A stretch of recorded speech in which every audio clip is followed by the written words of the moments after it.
क्या माँ, कम से कम लस्सी तो ठंडी करके पिला देती। और ये कैसी लस्सी है? पूरे ग्लास पानी में 1 चम्मच दही डाल देने से लस्सी नहीं बनती है माँ।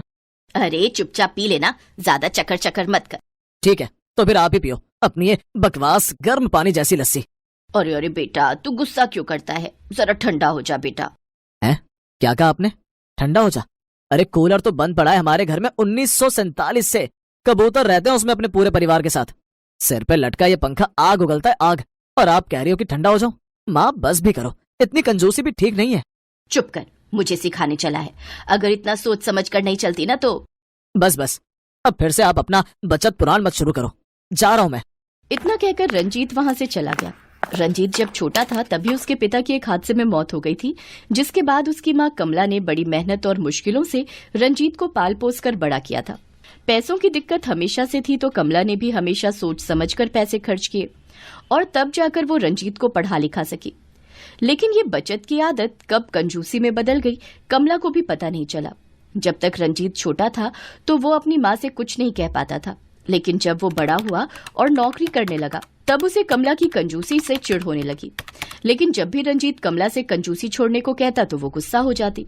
और फिर एक दिन, माँ मैं ऑफिस जा रहा हूँ, आज बहुत लेट हो गया, अब वहीं खाना ऑफिस की कैंटीन से खा लूंगा, ठीक है ना? ओए रुक जा, ये ले अपना टिफिन लेता जा। अरे वाह, पर आप तो कह रही थी कि आज सब्जी नहीं बनी है। हाँ तो सब्जी नहीं बनी तो मैंने तेरे लिए पराठों के साथ आम का अचार रख दिया है टिफिन में। माँ आप भी ना। अरे क्या हो गया? रहने दो आप, मैं खा लूंगा पराठे और आपका ये शाही अचार। रंजीत मुंह बनाकर चला गया। वो कहना तो बहुत कुछ चाहता था लेकिन कुछ कह नहीं पाया। उधर ऑफिस में लंच टाइम पर रंजीत ने कैंटीन से सब्जी खरीदी और पराठों के साथ खाने लगा। खाना खाते हुए वो गहरी सोच में था। हे भगवान, क्या होगा मेरी माँ का?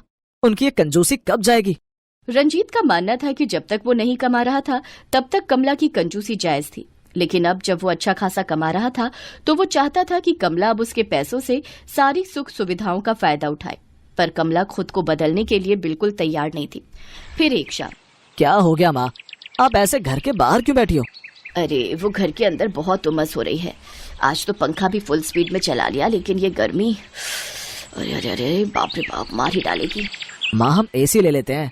पता है मेरे ऑफिस में जो एसी लगे हैं वहाँ बैठकर पता ही नहीं चलता कि बाहर कितनी गर्मी पड़ रही है। अच्छा, वैसे कितने का आता है ये एसी? बढ़िया एसी पड़ जाएगा करीब 30,000 का।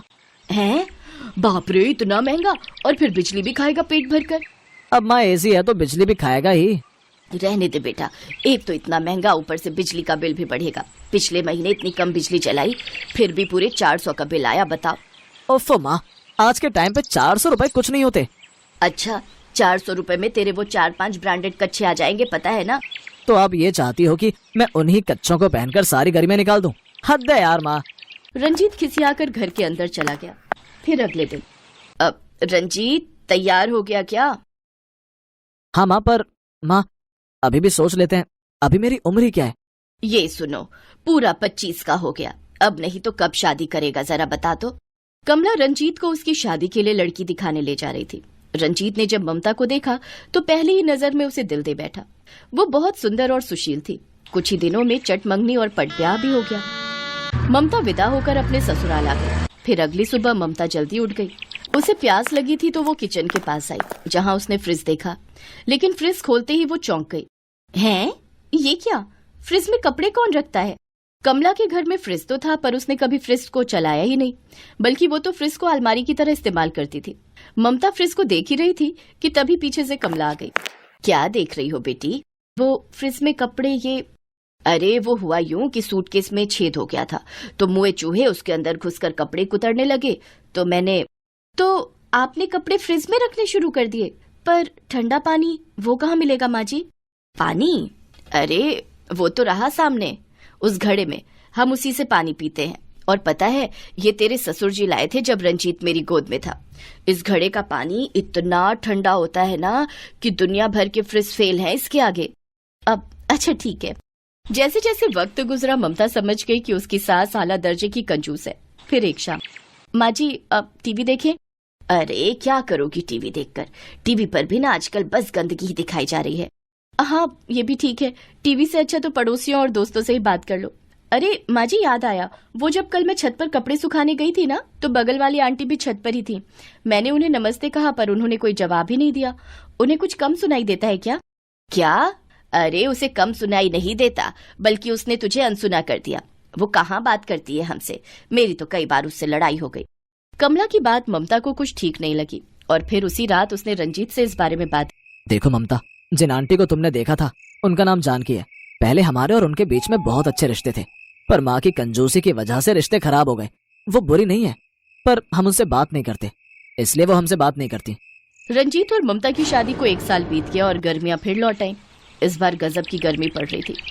फिर एक दिन ममता की तबीयत अचानक खराब हो गई। उसे तेज बुखार था। ममता ने रंजीत को फोन किया तो वो ऑफिस से दौड़ा चला आया।